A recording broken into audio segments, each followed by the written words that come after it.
What's up, guys? Today we're going to do something a little different, so stick around to find out what it is.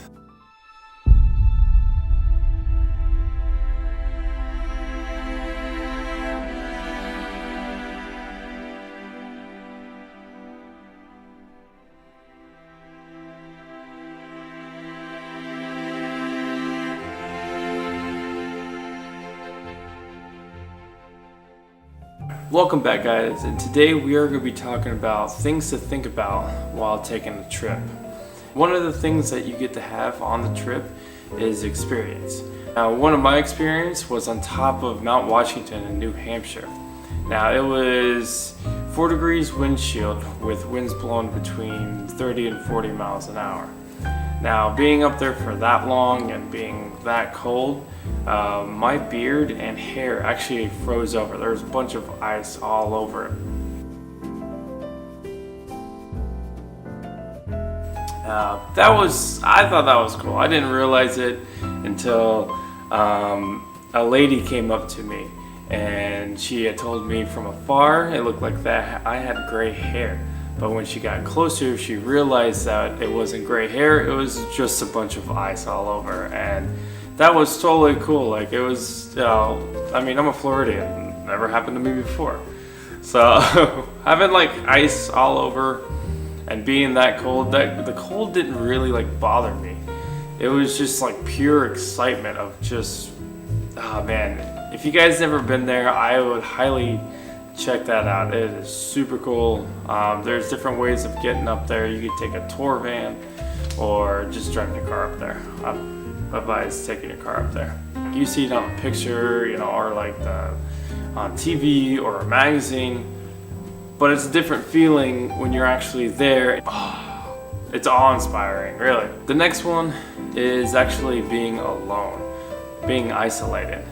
Being alone is not always a bad thing. For me, myself, it's relaxing.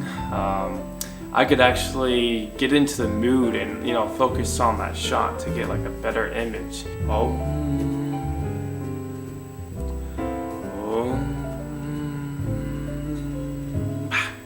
And so yeah, like it's not bad having someone with you or anything like that. It probably does help, and they could probably help you out with your gear, but usually when I go to a location, it is just by myself and I can just concentrate on everything. So the next one is the journey. Now, a lot of people are more focused on the destination, but myself, I enjoy the journey as well, because there's been times that I found a location that I would gladly stop just to get a picture of. I'd say park your car, grab your camera, take that hike, and go out there and capture that image, because you never know when you're going to come back to that spot, and that's even if you go back to that spot, because the condition might be completely different with a different lighting, or if it's like too cloudy or anything like that. So if you got your camera, just go out there.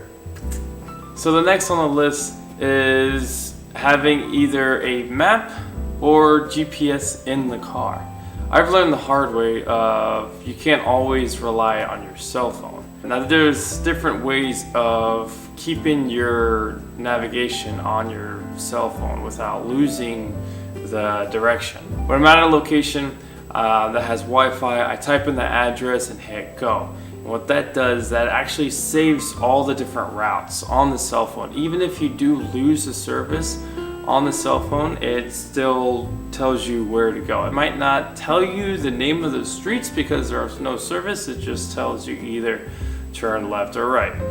But it still works. But that's why I invested in a GPS, because it's a lot more reliable and it picks me up anywhere. The maps, kick it old school, man. Just tell you where you are, like either in the state or anything like that, or if you're in a different country, pick up a map over there. And either one of those two will help just as good. But don't necessarily rely on your cell phone to get you to place, because there are parts in the country that doesn't have good cell phone service, I've learned. So the next one that's on the list is do not erase the images on your camera while you're at the location. that's just bad news written all over it. Just because you might have an image that you've taken that you can't see the details in it because you're just looking on the back of the camera. So I advise you to wait until you bring it on a larger screen to see all the details. Even if you're trying to create more room on your memory card, don't do it. You should have formatted your car before you went on your trip. But don't do it, man. Don't do it. No. Because you'll hate yourself afterwards. So the last thing is keep pushing yourself. Now, it could be anything from knowing the technical side about photography or seeing the line, or actually physically pushing yourself more and more to get that shot. Now, one of the examples is when I went out to Horseshoe Bend out in Arizona. I actually had to get on my stomach and just crawl to the edge to capture that image.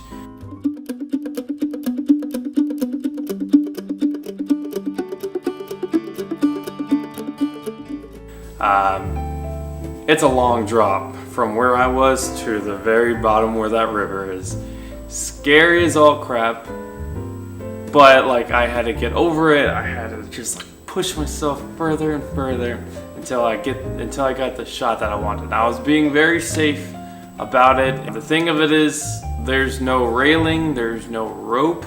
It is just you and the elements when you go out there. So just be very safe when you're going out and pushing yourself. Know your limits and just learn about yourself so you could actually get that type of image that what you want. So I hope you enjoyed the video. I wanted to try something different with my videos and trying to, kind of doing like a one-on-one kind of talk. But it's really just like one on a bunch of you guys watching the video. So, so I hope you enjoy it. And if you did, hit the like button. There's gonna be more and more videos I'm gonna be posting. I'm gonna do like on location still. I'm also gonna be doing videos like this. So if you're interested or anything like that, hit the subscribe button. And until then, I will see you guys on the next video.